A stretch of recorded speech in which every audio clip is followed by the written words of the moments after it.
Olá, senhoras e senhores, sejam todos bem-vindos ao canal para mais um vídeo da série Aposta VDP NBA.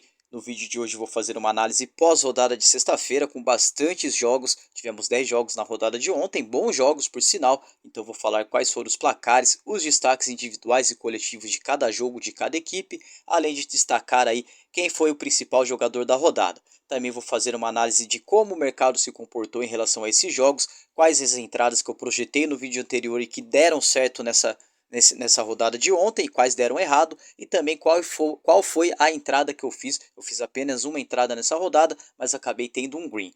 Também vou fazer uma projeção para a rodada de hoje, com uma leitura de mercado também, para projetar aí os jogos taticamente, tecnicamente dentro de quadra, a fim de encontrar valor em algum dos jogos para que a gente possa também fazer um investimento hoje dentro do mercado de apostas esportivas.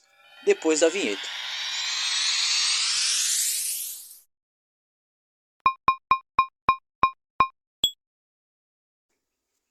Muito prazer, eu sou Valdir Veríssimo e antes de seguir aqui com o vídeo já gostaria de pedir o seu like, de pedir aí o seu comentário, que essa é uma das formas que você tem de me ajudar e muito a estar crescendo aqui no YouTube. Faz o YouTube entender que meus vídeos estão sendo aceitos pela comunidade e assim ele estará me indicando a novos usuários. Caso você queira compartilhar esse vídeo com seus amigos, também fique à vontade e também fique à vontade, seja muito bem-vindo para se inscrever no canal, ativar o sininho de notificação. Essa é a sua forma de me ajudar e muito, além de não perder nenhuma das novidades aqui do canal. Para começar a rodada então, para começar o vídeo na verdade, vou falar sobre a rodada de ontem, que teve início às 21h30, com a vitória do Indiana Pacers contra o Atlanta Hawks. Mesmo jogando como visitante, o Pacers conseguiu a vitória por 126 contra 108. Bateu então na minha projeção, na minha precificação, escilei Atlanta Hawks a 1,53, mas como eu costumo dizer, eu tenho um compromisso com a verdade, com a honestidade. Eu não fiz essa entrada e por que eu não fiz? Quando eu vi as formações, Tyrese Haliburton era o desfalque para o time dos Pacers, sendo assim, eu acabei ficando um pouco receoso, um pouco com o pé atrás e acabei não fazendo essa entrada. Fato é que ela bateu, mas eu acabei ficando de fora. Na verdade, nessa rodada eu fiz apenas uma entrada, foi um green, e vou falar aí qual foi no decorrer do vídeo.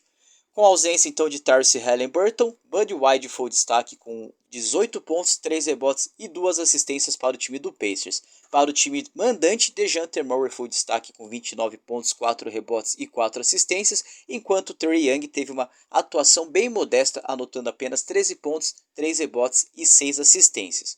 Detroit Pistons contra o Rooster Hawks, vitória do Rooster Hawks por 112 contra 110, levando em consideração as ausências de Cade Cunningham, Bojan Bogdanovic, Monte Morris para o time mandante, até que o time mandante conseguiu aí equilibrar e muito bem o jogo diante do Rooster Hawks, mas acabou sendo derrotado por 2 pontos de diferença, enquanto Kevin Onyx foi o destaque para o time mandante com 19 pontos, 7 rebotes e 2 assistências. O Rooster Hawks, que ainda está sem Victor Oladipo e com o desfalque de Dillon Brooks, teve Alfred Sengun com 29 pontos, 6 rebotes e 1 assistência, e o double-double de Jabari Smith com 19 pontos, 11 rebotes e 1 assistência como destaque. Philadelphia 76ers contra Sacramento Kings, mais uma vitória do Philadelphia jogando em casa por 112 contra 93, mais uma precificação que bateu e tinha muito valor, que foi esse Lei Sacramento Kings a 2.08. Eu não fiz essa entrada, mas acho que teria muito valor. Porém, quando saiu as formações sem Joel Embiid, eu acabei ficando um pouco receoso e acabei vendo que não tinha tanto valor assim essa entrada. Na verdade, eu achava até que o 76ers poderia vencer, poderia equilibrar o jogo, mas o valor, na minha opinião, após saber mesmo o desfalque do Joel Embiid, acabou ficando mais por parte do Sacramento Kings. Sendo assim, na dúvida, eu acabei ficando de fora. Com a ausência de Joel Embiid, Tobias Harris dominou o jogo e anotou 37 pontos, 7 rebotes e 3 assistências, fazendo pela primeira vez na sua carreira 2 jogos consecutivos com mais de 30 pontos. Para o Sacramento Kings, De'Aaron Fox e Domantas Sabonis combinaram para 35 pontos, mas não foi o suficiente para vencer o jogo. De'Aaron Fox contabilizou 21 pontos, 5 rebotes e 4 assistências, enquanto Sabonis anotou um double-double fazendo 14 pontos, 12 rebotes e 5 assistências, batendo assim então esse lei Sacramento Kings a 2.08 com muito valor, mas na minha opinião um pouco ali, seria uma entrada um pouco agressiva, então por isso eu acabei ficando de fora. Outra entrada que se confirmou foi no jogo das 22 horas, Chicago Bulls contra Golden State Warriors, vitória do Golden State Warriors por 140 contra 131, com destaque para aquele terceiro quarto da morte do Golden State Warriors que venceu por 48 contra 20. É verdade que bateu mais uma essa precificação, um lei Chicago Bulls a 1,72, eu não fiz essa entrada, mas honestamente e sinceramente falando, mesmo para quem ficou em lei Chicago Bulls, eu acho que essa entrada ela não teve tanto valor assim. Claro que green é green, a gente não pode reclamar do lucro, do rendimento, mas essa entrada aí na repetição, ela tende a te fazer menos lucrativo do que outros tipos de entrada. Então, sendo assim, eu acho até que bateu o green tudo, mas essa entrada não teve tanto valor assim. Afinal, o Golden State perdeu o jogo por maior parte do jogo. O Golden State Warriors ficou atrás do marcador e devido ao terceiro quarto aí conseguiu ultrapassar no marcador o Chicago Bulls e acabou vencendo o jogo por 140 contra 131.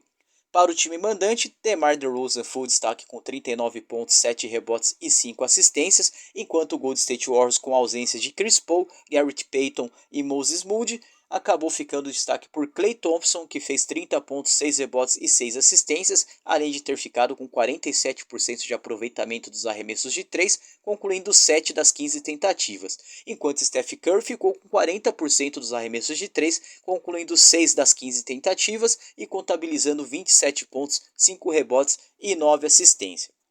Memphis Grizzlies contra Los Angeles Clippers, vitória do visitante por 128 contra 119. Na minha precificação tinha aparecido valor para esse time do Memphis Grizzlies, mas é verdade que sem Jamoran, sem Marcus Smart, acabou ficando difícil de fazer alguma entrada em lei Los Angeles Clippers, que acabou vencendo o jogo. Ainda tivemos aí a fatalidade da lesão do Desmond Bane, que saiu aos 23 minutos, com 23 minutos de partida, com 23 minutos de quadra, ele acabou saindo, contabilizando 15 pontos, 1 rebote e 3 assistências, enquanto estava com 50% de aproveitamento dos arremessos de 3.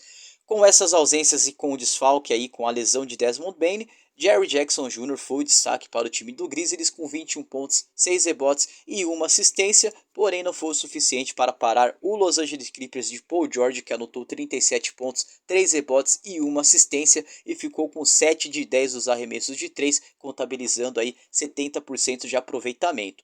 Kawhi Leonard também foi um dos destaques, anotou 22 pontos, 7 rebotes e 4 assistências.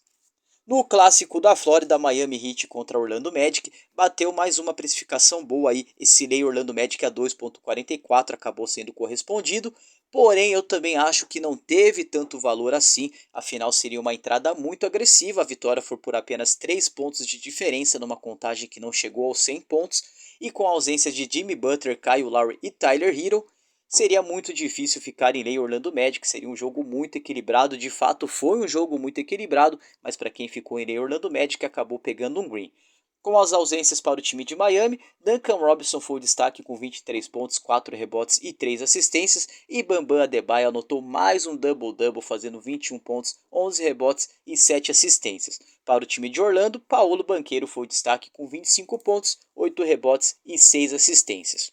Minnesota Timberwolves contra Portland Trail Blazers, vitória para o time da casa por 116 contra 93. Tivemos aí Rudy Gobert com 24 pontos e 17 rebotes, Karl Anthony Towns com 23 pontos, 8 rebotes e 1 assistência, e uma atuação modesta do Anthony Edwards com 9 pontos, 3 rebotes e 6 assistências, que contabilizaram juntos aí para a vitória do Minnesota Timberwolves em cima do Portland Trail Blazers, algo muito provável, muito fácil de acontecer, tanto que o lei Portland estava a 11, eu acabei ficando de fora, não faria esse lei a 11, mas nem que me pagasse. San Antonio Spurs contra Charlotte Hornets, vitória dos Spurs por 135 contra 99, no jogo que marcou a volta de LaMelo Ball, e foi ele o destaque para o time do Charlotte Hornets, anotando 28 pontos, 3 rebotes e 5 assistências, e ficou 3 de 9 dos arremessos de 3, contabilizando 33% de aproveitamento. Já para o time dos Spurs, Victor Wembanyama anotou 26 pontos, 11 rebotes e 1 assistência, e ficou com 67% de aproveitamento dos arremessos de 3, concluindo 2 das 3 tentativas. Eu particularmente acho que ele tem que começar a arremessar muito mais, ter um volume maior de arremessos do perímetro. Sendo assim, então, eu tinha precificado que esse lei Santo Antônio Spurs a 1,81 teria valor, mas acabou não correspondendo. Caso você tenha feito aí esse lei Santo Antônio Spurs, peço muito desculpa aí pelo head, mas acho que foi até uma entrada meio que precipitada, mas uma precificação até que justa, afinal a volta de LaMelo Ball, ainda mais tendo ele como destaque, mostra que tinha sim um fundamento para acreditar que o Charlotte Hornets poderia dificultar a vida do San Antonio Spurs. Às 23h30, Utah Jazz contra Toronto Raptors, vitória do Jazz por 145 contra 113, mais um jogo que eu disse que poderia ter valor nesse lei Utah Jazz a 1,75, levando em consideração a ascensão do Houston Rockets, mas também não ignorando o fator casa do Utah Jazz, que é muito bom jogando em casa, fora de casa nem tanto assim. Mas fato é que conseguiu confirmar mais uma vitória por 145 contra 113. Lauri Markkanen foi o destaque com 22 pontos, 9 rebotes e 2 assistências, enquanto Kelly Olynyk anotou um double-double fazendo 11 pontos, 10 rebotes e 5 assistências. Para o time do Canadá, Pascal Siakam foi o destaque com 27 pontos, 4 rebotes e 2 assistências. À meia-noite, o jogo do Green ficou para o último jogo da rodada, que terminou lá pelas 3 horas da manhã, picando a meia-noite de sono, mas com muita emoção, com muita alegria. Afinal, o time do Denver Nuggets ontem deu um show de enterradas, de ponte aérea, de assistências, um show do Nikola Jokic, que anotou mais um triple-double na vitória por 125 contra 113 diante do New Orleans Pelicans em Denver. Nikola Jokic anotou 27 pontos, 10 rebotes e 14 assistências, e na minha opinião foi o destaque da rodada com esse triple-double. É inquestionável o quão bom ele é, o quão bom ele joga, o quão bom é o ver fazendo triple-doubles a perder de vista.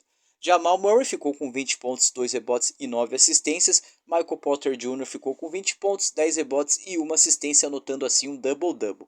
Para o time do Pelicans, Zion Williamson ficou com 30 pontos, 6 rebotes e 5 assistências. Jonas Valanciunas com 17 pontos, 6 rebotes e 1 assistência. E Brandon Ingram teve uma atuação bem modesta, fazendo 9 pontos, 4 rebotes e 6 assistências. Finalizada essa rodada de ontem, vou falar então, projetar a rodada de hoje, que tem início às 21 horas. Boston Celtics contra Houston Rockets. Na minha opinião, o Boston Celtics é sim muito favorito, tanto que eu estava planejando aí um lay Houston Rockets a 11 é muito difícil, claro, mas estava planejando aí um lay Houston Rockets a 3,50, mas o mercado está dando uma odd para 11, claro que tem o back-to-back do Houston Rockets diante de um dos melhores times da temporada, não só na minha opinião, mas como a tabela também mostra, então sem muito o que fazer nesse jogo. Às 21h30, Atlanta Hawks contra o Washington Wizards, back-to-back do Atlanta Hawks, mas mesmo assim não tira o favoritismo do time da casa. Eu pretendia fazer um lay Washington Wizards, mas a 3,8 é muito fora de cogitação. Às 22 horas, Memphis Grizzlies contra New York Knicks. Pode ser que tenha muito valor nesse lay New York Knicks a 1,38, mas levando em consideração o back-to-back do Memphis Grizzlies, a lesão do Desmond Bane, as ausências de Ja Morant, que também a gente não sabe se vai voltar para esse jogo ou não, mas caso ele volte, até pode ser que esse lay New York Knicks a 1,38 tenha bastante valor, mas a princípio ficarei de fora. Milwaukee Bucks contra Golden State Warriors, algo muito curioso, afinal faz muito tempo que eu não dou uma precificação para o Golden State Warriors underdog com uma odd perto dos 3, precifiquei aqui um lay Golden State Warriors a 3, o mercado não só concorda comigo, como ainda exagerou no underdog do Golden State Warriors, jogando ali um back Golden State a 6, ou um lay Milwaukee Bucks a 1.2 e o lay Golden State Warriors a 6.4, então bem fora de cogitação. Na minha opinião, esse back-to-back aí do Golden State Warriors irá pesar e muito. Acredito que o Milwaukee Bucks, sim, vencerá com uma certa facilidade esse jogo de hoje. OKC contra o Orlando Magic, apareceu o valor para o Orlando Magic, tem um back-to-back aí do Orlando Magic, vai jogar contra um bom time do Shai Gilgeous-Alexander, então a odd aí apareceu o valor para back Orlando Magic, para lei OKC, muito improvável na minha opinião, pretendia fazer um lay Orlando Magic, mas a 6.6 ficou muito fora. Às 22h30, Dallas Mavericks contra New Orleans Pelicans, devido às precificações, eu acho que tem alguma coisa aí que está acontecendo, talvez aí um favoritismo gigante para o time do Dallas Mavericks diante do New Orleans Pelicans. Temos aí então os fatores back-to-back do New Orleans Pelicans, que perdeu ontem o jogo para o Denver Nuggets. Temos também aí, pode ser que a volta do Luka Doncic para jogar junto com o Kyrie Irving. Então assim se justifica assim esse favoritismo do Dallas Mavericks. E esse lay New Orleans Pelicans a 2.34. Com certeza, se as formações do Dallas Mavericks for sim a formação titular com com Luka Doncic e Kyrie Irving, com certeza, né, em destaques principais, eu acho que tem valor sim nesse lay New Orleans Pelicans a 2.34 porém na precificação o valor apareceu mesmo para o Lei Dallas Mavericks a 1,79. Vou olhar com carinho então para esse Lei New Orleans Pelicans de novo nessa rodada de hoje, mas claro que vai depender muito das formações. San Antonio Spurs contra Chicago Bulls, back-to-back dos dois times aí que praticamente se equivalem, na minha opinião. O Chicago Bulls é melhor que o San Antonio Spurs, mas o San Antonio Spurs vem no momento legal. Pode ser então que esse Lei Chicago Bulls a 1,54 tenha bastante valor, levando em consideração o fator casa para o San Antonio Spurs. Mas a princípio ficarei de fora, são dois times que não passam tanta credibilidade assim. Às 23h30, Utah Jazz contra o Los Angeles Lakers para finalizar essa rodada de sábado. Valor para Lei Utah Jazz a 2,14. Sem ignorar, sem esquecer que o Utah Jazz jogando em casa é muito bom e que o Los Angeles Lakers a gente tem dificuldade de saber qual será a escalação, afinal, devido à idade do elenco, à idade de LeBron James principalmente, a gente não sabe em quais jogos poderemos contar com ele, a não ser meia hora antes dos jogos. Então vou olhar com carinho para as formações para esse jogo, caso seja a formação completa, Lei Utah Jazz a 2,14 tem bastante valor também. Do mais, quero desejar a todos um bom final de semana, um bom sábado, uma boa sorte aí. Até amanhã com um vídeo analisando essa rodada de sábado e projetando a próxima rodada de NBA. Um abraço e até amanhã.